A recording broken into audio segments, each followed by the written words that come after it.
Good evening, good evening, good evening. How's everybody doing on today? Today is Thursday, and it is January 21st, 2021. And before I get started, y'all already know it's your girl Priscilla, and this is giving you the business. And when we give it to you honestly, we give it to you raw, and we give it to you uncut. But we always keep it classy. So, before I go any further with today's episode, I just got to say congratulations to our new president, Joe Biden, and Vice President Kamala Harris. I am so excited, y'all. Listen, I got to give a round of applause for them. Yes. Yes.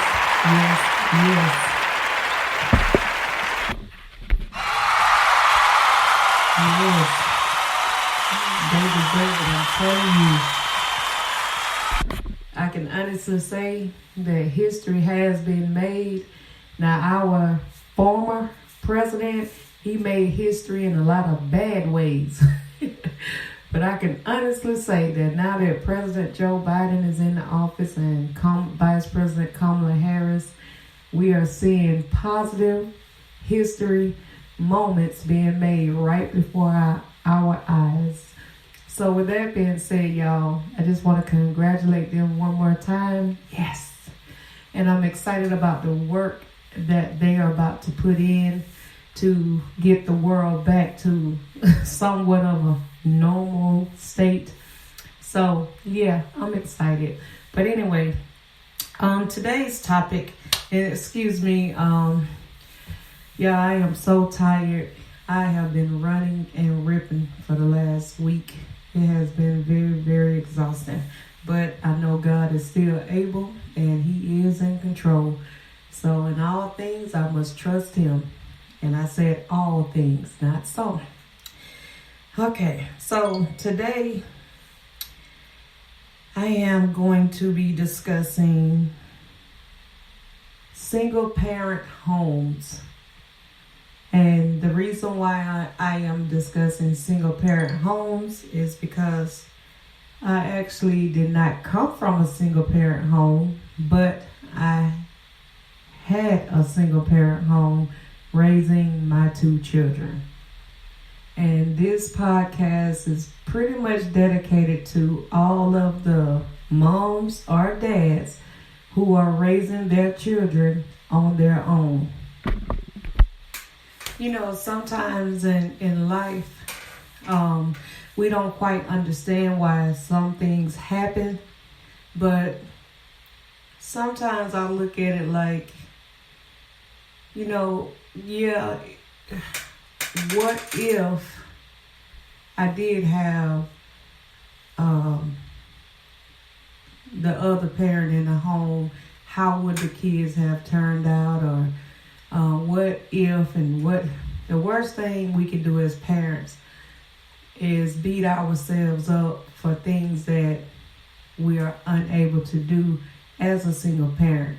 Now, my children, even though myself and the kid's father, we were not officially a couple, but he was not present in the picture because sadly he was murdered in 1996. So 1998, I don't know why I say 96, that's the year my daughter was born. I guess that's on my mind.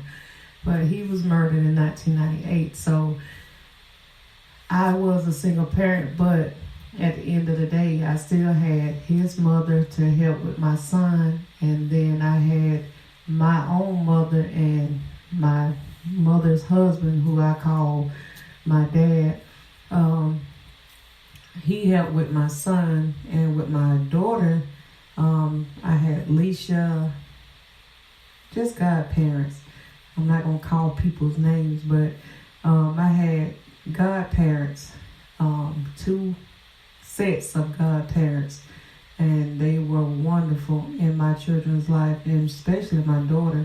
But I say, you know, when we when we analyze single parenting, we automatically think of it as if there's an absent parent. But sometimes both parents can be in the same household and it's still considered to be single parenting because the responsibility seems to fall on one person. I've seen different households where both parents are in the home. Either the wife is doing everything or the husband is doing everything. Well, very seldom do you see a joint household or both parent household where they equally share responsibility. Now I have seen some, but it's not a whole lot. So with that being said, I just believe that single parenting can take a toll on a person, especially if you are a baby raising a baby. And when I say a baby raising a baby, you're 16 years old and you have a baby. You don't know anything about raising a child. All you know is I got this person that I've had and I gotta love and cherish and be here for this child.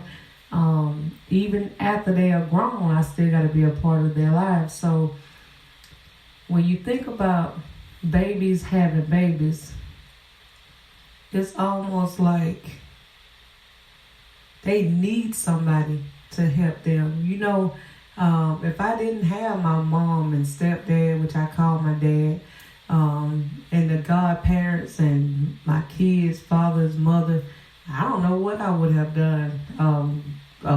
Having a baby. I mean, I really was a go-getter. I was a person who didn't believe in giving up on life. But it was sometimes in my life where I was like, this is too much. I mean, have you ever felt like it's just too much? You know what I mean? For all the single parents out there, have you ever felt like, Lord, I just cannot bear this. I need some help. Lord, I don't know what I'm going to do. I mean, I don't know where my next meal going to come from. I don't know how I'm going to pay my lights, my water, my rent, my car payment, my school clothes, all these activities at school. Everything requires money, and I'm a single parent. And back in the day when I was a single parent, minimum wage was $4.25 an hour. Can you imagine paying bills off of $4.25 an hour? Just think about that. You got a child, you got yourself, you need personal items, but you making $4.25 an hour. You got to pay all those bills that I just spoke about. It's a little stressful, isn't it? It is. And that's why I say children who come from a single parent home, you shouldn't dare attempt to disrespect your parent. You shouldn't even come close to thinking about disrespecting your parent. These are people who have struggled to take care of you. No, they did not give you everything that you thought that you deserved, but they did everything they could within their means to make it work, to keep a roof over your head, to keep you with clothes on your back. Yeah, your friends may have done all these extracurricular things, but guess what? Your mom may not be able to provide all that right now. Hey, this is a hand that she was dealt. Yeah, that's why my grandmother always say, choose wisely who you have your children from. And I didn't listen. You know, I'm not saying that my kid's father was a bad person, but what I am saying is I should have listened. Because the worst thing in the world is losing someone to gun violence. And, you know, that has a lot to do with today's society too. All of these children are being raised, babies being raised by babies. These children are looking for love, and so in return, they go out, they join these gangs. These gang members make them feel like, hey, we are family. I'll ride for you. I'll die for you. And then when it when it come down to it, you go out and you kill somebody. Police catch you. They lock you up. How many gang members do you think gonna come down to the jail? I mean, they just gonna run down to the jail and say, hey, don't lock him up. Don't lock her up. It was me. I pulled the trigger. Now, these same people who told you they will ride for you and they'll die for you, but then when you get caught up in some mess, where them people at? Where they at? I'm waiting on somebody to tell me where they at. Like, I don't know no gangster who gonna run down to the jail and say, I'm the one who killed him. I'm the one who killed her. Lock me up. Here I am. I'm still waiting on the day for that to happen. But yet we mad because we got a single parent home. The dad is not there. We want to go out in these streets and we want to try to find love in all the wrong places, and we end up murdered, in jail, all kinds of stuff. You know what I mean? All kinds of stuff. So my thing is, at the end of the day, you got to learn to appreciate the small things in life. Stop worrying about material things and how you're going to try to shine for your homeboy or shine for your homegirl. Because the Bible tells us that we should not cast our care, that we should not worry about material things. We should place our cares for the things above, not for the earthly things that wither away. You know, so with that being said, I feel that we try so hard to fit in down here on earth. We bash our single parent who tried their all to give us everything that our hearts desire.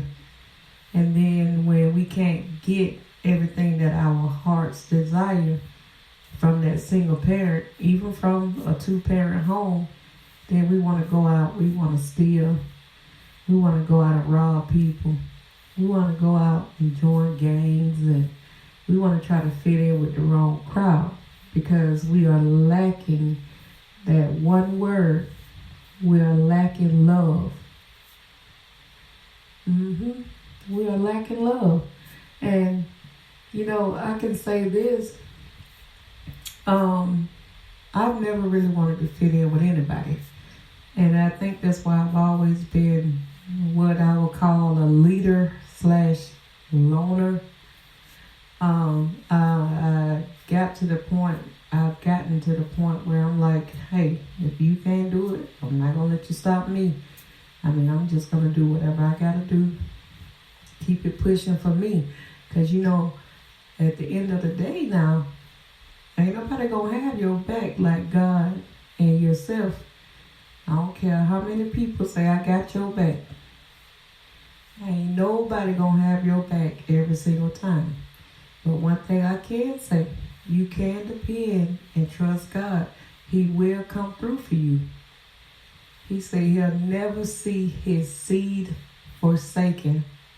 He'll never see the righteous forsaken, nor his seed begging bread.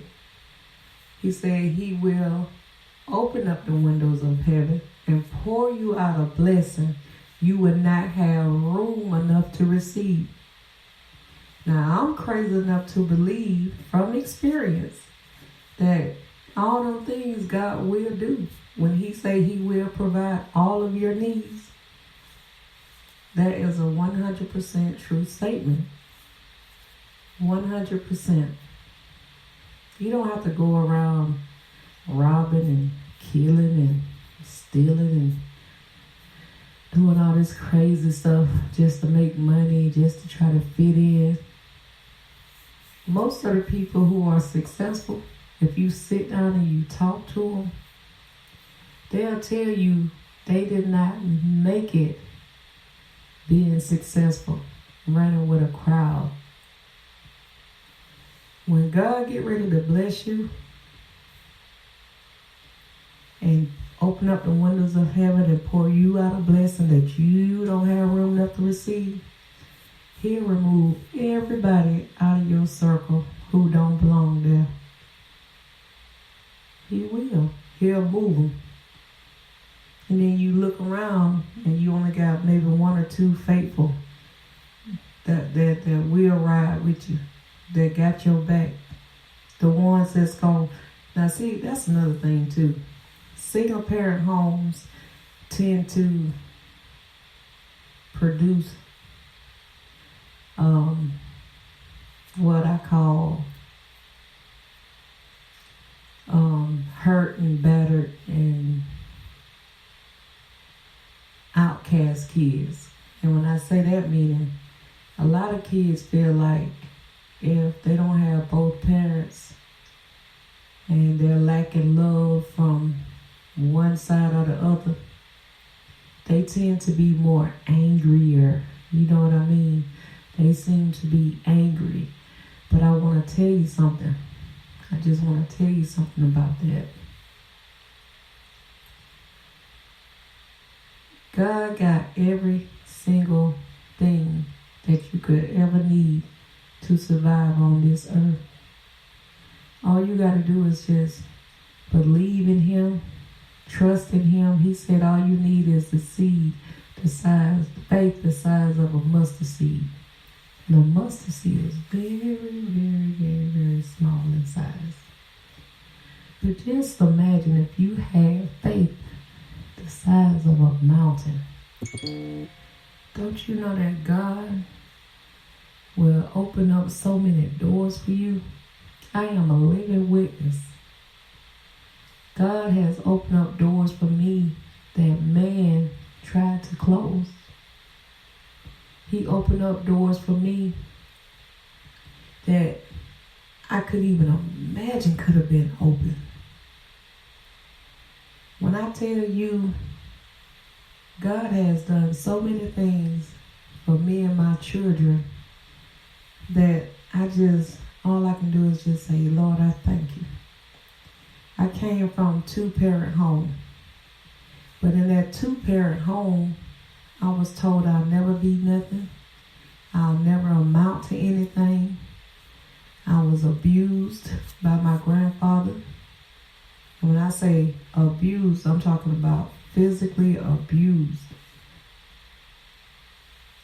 I was blessed to have my grandmother, though. I'll never take anything from my grandmother. My grandmother taught me a lot of things about being a woman and how to treat a man. You know, sometimes when we get in relationships, we let the frustration and the anger that we have, and I'm not trying to get off topic with the single parent home, but I'm just talking about my grandmother and my grandfather, how both of them were in the same home, but it still felt like a single parent home because I got love from my grandmother, and it just felt like my grandfather hated all of us. So when I talk about the single parent home, it don't always mean that it's one parent in the home. It could be both parents, but you're only getting one side of the love. You know what I mean? So what was I saying? Oh, okay. So like when you got one parent showing you more love, we tend to go out and we act out and we do crazy stuff, and then when God be for you though, you can go out and do all kind of crazy stuff, And God is still encamp his angels all around you. He will not let the devil kill, steal, and destroy your soul, because that's all the devil want to do. But when you think about how good God is and what he can do, it doesn't matter if you are from a single parent home. I'm talking to the children now. I just got through touching a little bit on the grown people. So let's talk to the children for a minute. In life, I want you to know something. This life will not deal you a good hand all the time. In this life right here, you will have ups, you will have downs. You'll have good days, you'll have bad days. You'll have a lot of money one week and be dead broke the next. But no matter which way the wind blows, I just want you to keep trusting God and believing in God, and stop beating your parents up about what they can't give you. Learn how at an early age to save your money. I don't care if they give you $1, you put 50 cents back. If you can't afford to put the 50 cents back, put a quarter back. Don't always spend every penny that you have, because you would hate to get up into your 40s and then you got to rely on other people to help you out when you get short on money. You know what I mean? So if you start at an early age, by the time you are in your 20s, you won't have to ask nobody for nothing. Because guess what? You were storing up money. You know, a lot of people say, oh, I'm storing up money for a rainy day. Well, I mean, just my personal opinion, that don't always have to be your reason for storing up money. Don't speak rainy days over your life. If you always say, I'm saving this for a rainy day, you're speaking that rainy day into existence. You got to start saying, I'm saving this money for my future. I'm saving this money because I'm going to build me a nice house from the ground up. I'm saving this money because I'm going to go on a lot and buy me a car cash. I'm saving this money to pay for my scholarship. Start speaking positive things when it comes to any area of your life. Don't speak about rainy days. Don't speak about bad days. Always try to keep a positive outlook on life. No matter how negative your surroundings may be, you got to speak life into your situation. That's what I'm trying to say. Speak life into your situation. Even when it's going bad, even when you open the refrigerator and there's no food, just say, God, I know food is coming. I'm trusting you, Lord, to send somebody my way. Or, Lord, I'm trusting you to allow somebody to bless me. But let me tell you something. We all fall on hard times. We do. I don't care who you are. But if you learn to save your money and don't blow your money on things that you do not need, you'll never have to pray and ask God to send nobody your way. You'll never have to pray and ask God to put food in your refrigerator, because one thing about the God I serve, He gives us enough to survive. He gives us enough to make it. We go out and make bad decisions and we blow our money. We always want to try to be like the Joneses. And I don't even know who the Joneses is, but people just been saying that for years. Oh, everybody want to be like the Joneses. Well, not me. I want to be like Priscilla. I want to be the woman of God that He wants me to be. If I walk the Christian life, how God intended for me to walk my Christian journey, I'll never have to ask for nothing. He will provide all my needs. But every time I go astray and try to live my own way, that's when things always go wrong. You got to stay in the will of God. I don't care if you do come from a single parent home. Don't let that define your future. And stop trying to give your children, this is to the grown people. Stop trying to give your children what your parents couldn't give to you. Because all you are doing is crippling those kids. You are crippling. I come from both sides of the coin. Trust me. I wanted my children to have everything that I couldn't have growing up. And now, when I tell my children no, they're not used to that. They spoiled. Don't do that. Don't cripple your children. Teach your children how to be self-sufficient. Teach them how to be independent. Never to rely on anybody. Start putting your money back. Don't touch that money. Don't loan your money out to people that won't pay you back. I'm telling you, single parent home does not define your character. It does not define who you are as a person. You know, I can go through the streets right now in any hood and talk to anybody that's out there in gangs. I can ask them, well, what led you to want to join a gang? And the number one answer, shoot, man, my homeboys, they show me love, man. Man, I don't get this kind of love at home. That's the first thing they're going to say. Some people that's out there that's in these gangs, they never intended on being in a gang. They just happen to be with one of their homeboys. The homeboy happened to be a part of a gang. Let me take you over here to my spot. Let me show you how much love they give over here. And then next thing you know, you looking like, dang, man. Oh, y'all doing it like this over here? What I got to do to join? And then that's your life. You're ruining your life. Because undoubtedly, blood in, blood out. That's what all gangs believe in. Blood in, blood out.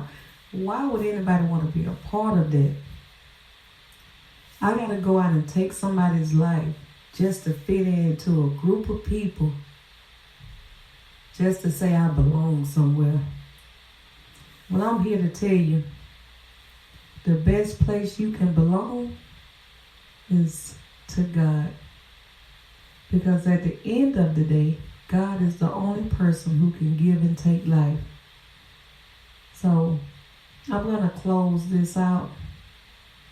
But I just want to say that no matter what, if you got both parents, one parent, always remember your parents are doing the best they can for you, and all of your help comes from God.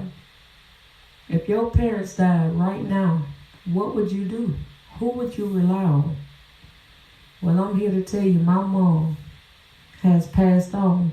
My mom been gone since 2012, and I can call my mama for anything. My grandmother, she been gone since 2003, and I could go to my grandmother for anything. But let me tell you something.